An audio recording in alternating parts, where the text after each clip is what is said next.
Se tem uma música que define o episódio de hoje, é essa aqui. Quem pecar vai pagar, quem pecar vai morrer.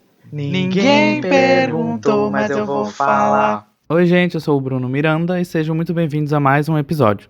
Se tu tá aqui pela primeira vez, dá uma conferida lá no nosso Instagram, @ninguemperguntou.pod. Eu faço conteúdo bem bacana, tá bem bonito agora que tenho toda uma nova identidade visual. Então vão lá dar uma conferida. Bom, eu comecei meio que na brincadeira, mas na real o episódio de hoje é uma coisa bem séria. Eu tô até um pouco nervoso assim pra falar, tô meio inseguro porque é um assunto que me afeta diretamente, sabe? Como vocês sabem, em junho é comemorado o mês do orgulho LGBT. E eu, obviamente, como membro da comunidade, não posso deixar isso passar batido, né? Hoje eu vou falar pra vocês sobre uma história que é muito triste e, infelizmente, uma realidade na vida de vários LGBTs pelo mundo inteiro. Hoje eu vou falar do livro Boy Erased, Uma Verdade Anulada. Ele é do Garrett Conley e, infelizmente, é uma realidade nossa, como eu falei, então vamos lá. Então, esse livro é uma autobiografia do que o próprio autor, Garrett Conley, passou durante a sua adolescência. Ele foi publicado em 2016 nos Estados Unidos, mas só chegou aqui no Brasil em 2019. E em 2018 ele ganhou uma adaptação para o cinema, com a Nicole Kidman no elenco e tem até o Troye Sivan. Teve uma super polêmica, eu acho que vocês se lembram se vocês acompanham esse tipo de assunto, porque o filme não estreou aqui no Brasil, nos cinemas, por motivos comerciais, né? Com motivos comerciais, o meu ovo. Ele não foi exibido aqui nos cinemas, então ele só chegou quando lançou o DVD, e atualmente ele só tá disponível no Telecine Play. Daí eu também vou falar um pouquinho mais sobre ele no decorrer do programa.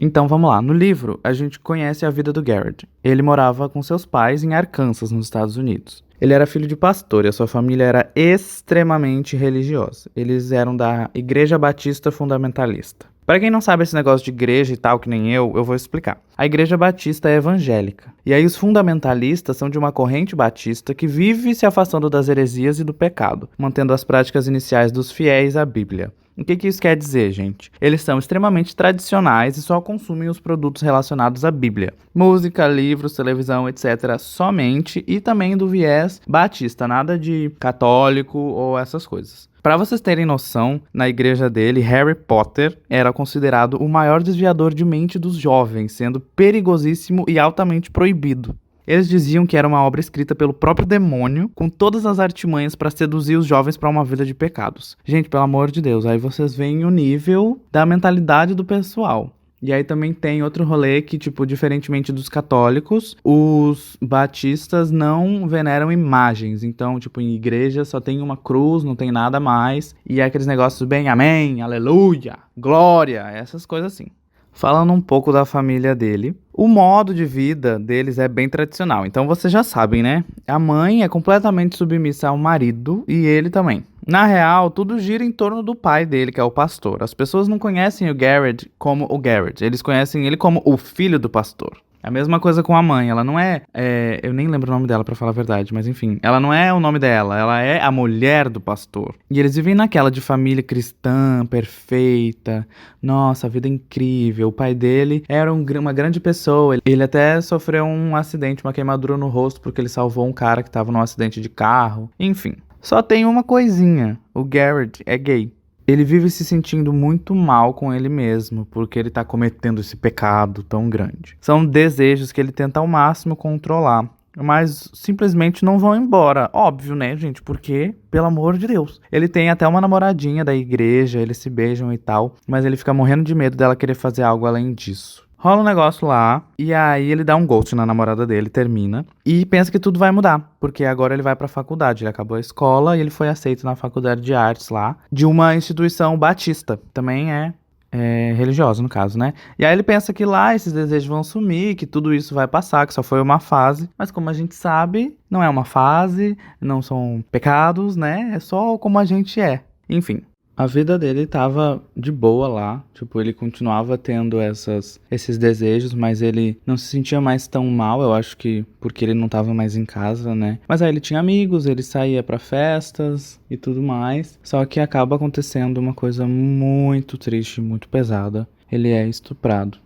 E aí, por causa disso, os pais dele acabam sabendo da sexualidade dele e ele tem que voltar pra casa, ele é chamado de volta pra casa. Quando ele chega lá, tá um puta de um climão e ele não consegue contar pros pais deles do trauma que ele passou, né? E ele acaba só se assumindo mesmo. Então ele foi forçado a sair do armário por causa de outras coisas que são mais do contexto da história. E aí o pai dele, assim, tipo, fica sem dizer nada e ele se reúne com uns outros caras lá da igreja e ele manda Garrett pra um lugar onde podem curar ele. Gente, exatamente isso que eu falei, curar. Olha só, esse é o nível. Aí ele e a mãe vão pra uma instituição lá em Memphis, que também é no sul dos Estados Unidos. A mãe dele leva ele, fica acompanhando, e o pai dele fica em casa, cuidando da igreja e da imagem da família deles. Olha só que coisa absurda. Então ele entra num programa de reorientação sexual numa instituição que é chamada, pasmem, de Amor em Ação. É um lugar especializado na reorientação sexual de jovens cristãos. O próprio coordenador do lugar é um ex-gay, né, entre aspas, casado com uma ex-lésbica. E aí a sigla de lá é AEA, certo? Então talvez eu fale AEA aqui e aí vocês já sabem que é desse lugar, Amor em Ação. Olha só que nome lindo, que coisa incrível. Segundo o Amor em Ação, a homossexualidade é um vício sexual e se enquadra no mesmo tipo de pecado dos pedófilos, drogados, dos pervertidos e muitos outros. Então, tipo, lá tinha gente de todo tipo e colocava todo mundo no mesmo saco. E isso, assim, apesar de ser preocupante, eu nem sei o que pensar, sabe? Tipo, é só ladeira abaixo de verdade. E o foco deles era em jovens, mas também tinha gente mais velha. Então, tipo, além, né, de ser super perigoso, porque imagina um monte de gente lá e aí com um pedófilo, sei lá, enfim, gente, é muito, muito ruim de imaginar tudo isso. Aí, olha só, esse trecho eu tirei do próprio livro. Eles falam que todos desse grupo estão usando um pecado sexual para preencher o vazio que sentem pela falta de Deus em suas vidas. E, ai, meu Deus, nossa, só de lembrar, gente, eu já fico assim, todo nervoso, sabe? Fico me sentindo bem mal mesmo. E o que o Garrett e muitos outros milhares de jovens que passaram por lá tiveram foi nada mais, nada menos que sessões e sessões e sessões de tortura. Se tu pesquisar um pouco sobre isso, esse negócio de reorientação sexual e tudo mais na internet, tu vê que esse tipo de tratamento existe há muito tempo e que os LGBTs já sofreram diversas vezes e, assim, todo tipo de tortura, mutilação por causa disso. Desde exorcismos, terapia de choque, até estupros contínuos pro paciente tomar gosto pelo ato. Gente, me dá nojo. Só de falar disso e de lembrar. Sério, é absurdo. Na segunda temporada de American Horror Story, Asylum, a gente vê isso lá com uma das personagens. Então fica aí a dica, se tu ainda não viu, essa série é muito boa. E essa segunda temporada traz esse assunto também, que ele é bem pesado, né? Enfim, o pessoal lá da Amor em Ação era constantemente humilhado e eles tinham aulas de como ser hétero. E eles passavam por um sistema de cura, que se estabelecia em 12 passos, tipo um Alcoólicos Anônimos, sabe? E o primeiro passo, pra vocês terem noção, era reconhecer que você está errado. Você está errado por ser gay. Você está errada por ser lésbica. E, meu Deus, podre. Além disso, eles tinham um negócio bizarro de falar que esse tipo de desvio de moral era devido a pecadores da família. Por exemplo, se o teu avô era alcoólatra, provavelmente alguém da linha de sangue dele seria ainda mais pecador porque ele já cometeu esse pecado. Então era assim, aquele negócio horroroso de culpar a família e tudo mais, sendo que tipo, gente, pelo amor de Deus, não tem nada a ver.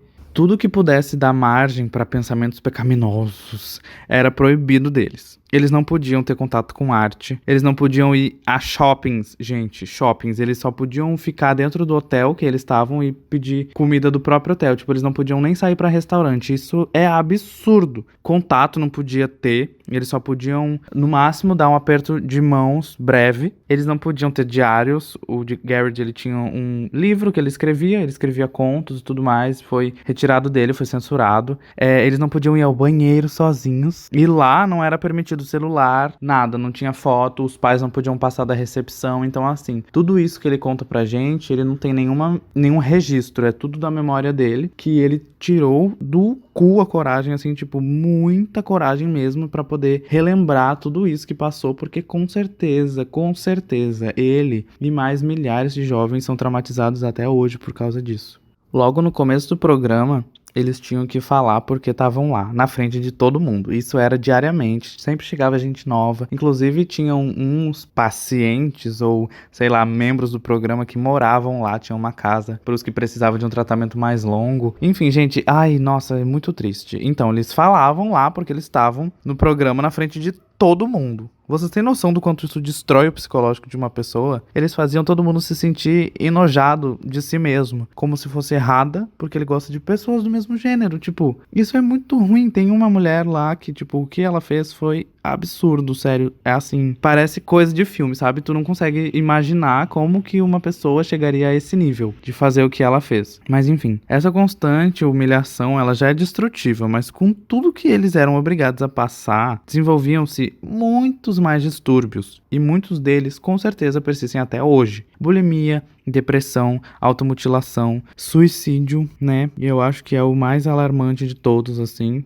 Tem um episódio que acontece dentro do programa que é assustador. E o Garrett, ele só narra superficialmente, porque eu acredito que isso deve assombrar ele até hoje. Teve um menino que abandonou o programa, ele não aguentava mais e ele largou tudo. E aí o coordenador de lá forçou todos os alunos a simularem um funeral fake para esse menino que abandonou. Porque ele provavelmente já estaria morto, queimando no fogo do inferno, e o caixão dele ia ter que estar fechado porque ele ia estar horroroso, porque ele morreu por causa de AIDS. Gente, vocês conseguem entender isso? Também tinha exorcismo de gente lá, e assim, ai, nossa.